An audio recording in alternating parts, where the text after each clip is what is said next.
Felipe, gracias. Gracias a ustedes. Muchísimas gracias. Vamos a ver de manera lúdica, no para hacer leña al árbol caído, algunas de las frases que han sido más emblemáticas en este poquito más de un año de gestión que llevaba Alfonso Prat como titular de la cartera de Hacienda y Finanzas. Asusta cuando decís en porcentaje cuándo va a subir, cuánto va a subir, ¿viste? Pero puede pasar que hay una factura que pagaba, no sé, 150 pesos y ahora pasa a pagar, no sé, 350 pesos. ¿Viste? Está bien, son 200 pesos, pero 200 pesos son 2 taxis. Pero 200 pesos son 2 taxis, ¿viste? Sí. Eso también es lo que hay que entender. O 2 pizzas. 2 pizzas, ¿viste? 2 pizzas, ¿viste?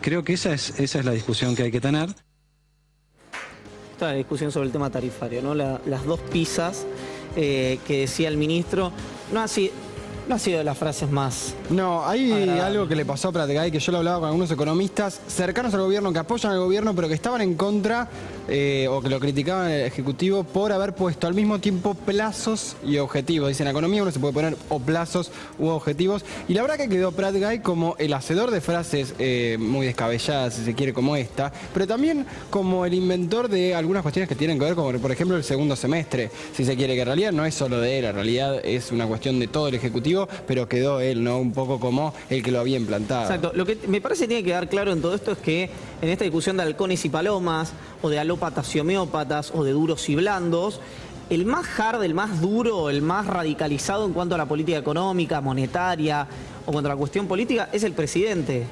Digamos, Aranguren no fue el hacedor de la política tarifaria, fue Macri. Prat no fue el hacedor del ajuste, fue Macri, que evidentemente necesita algo más y por eso lo cambia. Me parece que eso tiene que quedar claro. Yani, vemos cuando dijo Alfonso Prat pidió disculpas. A ver. Es una prioridad del gobierno de Macri restablecer los lazos con el mundo, pero muy particularmente con la nación española. Lazos que son prácticamente indivisibles y que durante algunos años la gestión del gobierno anterior, como bien lo marcaba la vicepresidente, nos hicieron creer que podíamos prescindir de la historia, de la tradición, del cariño, del futuro común. Respecto de la relación con España, no tengo más que empezar por pedirles disculpas por los últimos años. Yo sé todo lo que han sufrido los capitales españoles en Argentina, abusos de todo tipo. El dólar es el tema y la discusión durante todo el año en todos los gobiernos. Ahora, cuando se le preguntó a Prat qué iba a pasar con el dólar, él dijo, si hacemos las cosas bien, a 9. Si hacemos las cosas mal, 16. ¿A cuánto cerró hoy?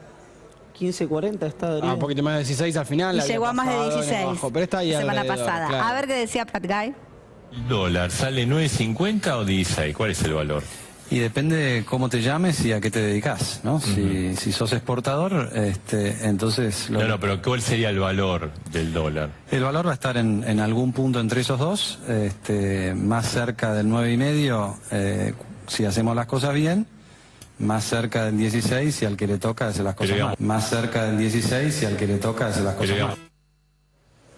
Bueno, esto no es lo que decimos cuando entendemos que la política económica fue errática, de mínima este año.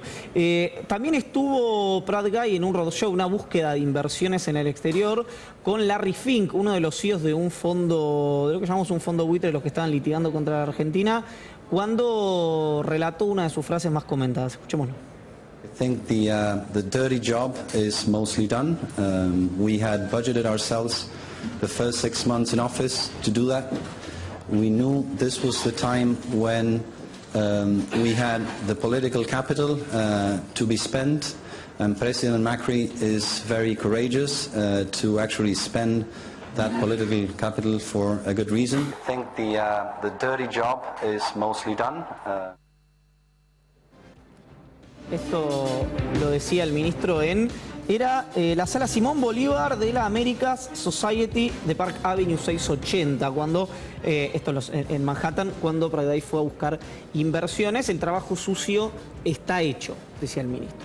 Esa frase, bueno, la verdad que llegó enseguida a la Argentina y enseguida ya se hizo popular estos dichos de Prat. Pero tenemos más frases que llevó adelante el exministro de Hacienda durante este 2016. Ahora estamos discutiendo la inflación. Ya no es un tema la inflación. Vos fíjate, me preguntás, bueno, sí, la inflación, pero ¿a qué costo? Hace 2 meses era la única preocupación. Que en este mes la inflación se ubicaría por debajo de ese 1,5%. A pesar de este éxito temprano, el Banco Central considera que no están dadas las condiciones para un relajamiento de la política monetaria. El primer motivo es que una reducción de la inflación en un mes puntual no es indicador suficiente sobre una reducción sostenida en el nivel de inflación, ya que un proceso de desinflación persistente necesita de varios meses para consolidarse como tal. Segundo, porque las expectativas de inflación todavía se ubican por encima de las expectativas de la autoridad monetaria. Entonces la autoridad monetaria puede decir todavía no alcanzó los objetivos que realmente se había planteado para estos meses. Y tercero, porque el camino a recorrer hasta alcanzar el objetivo de una inflación del 5% anual se encuentra todavía muy lejano. Bueno, la discusión eterna que hay y que hubo sobre todo este año entre la autoridad, el titular de la máxima autoridad monetaria, que es el Banco Central, como es Federico Adolfo Sturzenegger, y Alfonso Prat-Gay, que decía que la inflación ya no era un tema, que incluso el INDEC intentó plantear esa teoría, y Darío Gaño mostró en el Destape hace poco un informe reservado del Ministerio de Producción que revelaba ¿qué cosa, Darío? Revelaba que la inflación no es nada parecida a la que dice el INDEC, no está desacelerándose y no es cerca del 1,6% que mencionó en la última edición el Instituto Estadístico, sino que es más cerca, o que en realidad está entre el 3,3 y 3,6% la inflación del supermercado. Uno dirá, hay muchos precios en la economía, los de las tarifas también suben, lo de los servicios, bueno, las tarifas, lo que tiene que ver también con el resto de la economía, con la construcción, con los materiales, con los insumos, todo ha subido. Entonces este informe del Ministerio de Producción lo que hace es mostrar que el número que tiene de inflación el gobierno es bien distinto, que no está dando todos los datos que sabe. Pero bueno, en ese sentido todos los datos han sido negativos en este primer año de Alfonso Prat-Gay, que hablaba del trabajo sucio, pero viene alguien que podría hacer un trabajo incluso más exhaustivo con lo que tiene que ver con la economía. Vamos a ver un poquito lo que decía hace un par de semanas, 3 semanas nada más, en el diario La Nación, sobre cómo Argentina podría conseguir dinero, porque las inversiones desde afuera no vinieron, porque todavía los inversores no confían en el país, porque los inversores de acá, los industriales de acá, no están pudiendo hacerlo. Y él decía una tercera posición. A ver, ya en el mercado no hay tanto dinero, porque hay un cupo limitado para eso, aunque sea las tasas siguen muy altas. Y decía, las alarmas empiezan a sonar para el gobierno. Y vamos a ver lo que decía sobre de dónde conseguir la plata. Mencionaba, si la sequía de fondos externos se prolonga. Si lo quiere el gobierno podría recurrir al Fondo Monetario Internacional, un programa en el cual el fondo desembolsaría 25.000 millones de dólares y atentos a esto, fácilmente obtenible, y las condiciones que impondría el Fondo Monetario serían laxas para el gobierno. Entre esas mencionaba Emanuel Álvarez Agis el tema de aumentar la edad jubilatoria, por ejemplo, algo que también hay varias condiciones que tienen que ver, algunas que ya se hicieron, bueno, el tarifazo. La reforma previsional, que posiblemente todavía en Argentina no llegó con tanta fortaleza, ya está en Brasil, siendo una de las recomendaciones del Fondo Monetario que posiblemente llegue acá. Y esa es claramente uno de los pedidos del Fondo Monetario Internacional, Así en este es. caso para conseguir endeudamiento. Ahí a mí me sorprende que diga laxas, porque en realidad estamos hablando de condicionamientos que me llamó la atención hace un rato. Bueno, Felipe Solá quizás ponía una mirada más positiva o trataba de darle, si se quiere, la oportunidad a Duhovne de que pudiera hacer algo distinto a lo que parece que está establecido, que es lo que tiene que hacer. Bueno, pero me sorprendía porque son claramente condiciones que no son laxas, son bastante rígidas y bastante conocidas. Dos cosas, me parece bien que Felipe Solá le está dando dar optimismo. Lo cierto es que a él, a Duhovne, lo convocan habiendo dicho todas estas cosas. No es que les dice, aunque sea el privado, yo les decía, da charlas todas las mañanas en empresas, en financieras, y dice lo mismo. Pero les comento algo que dice Claudio Loser. ¿Quién es Claudio Loser?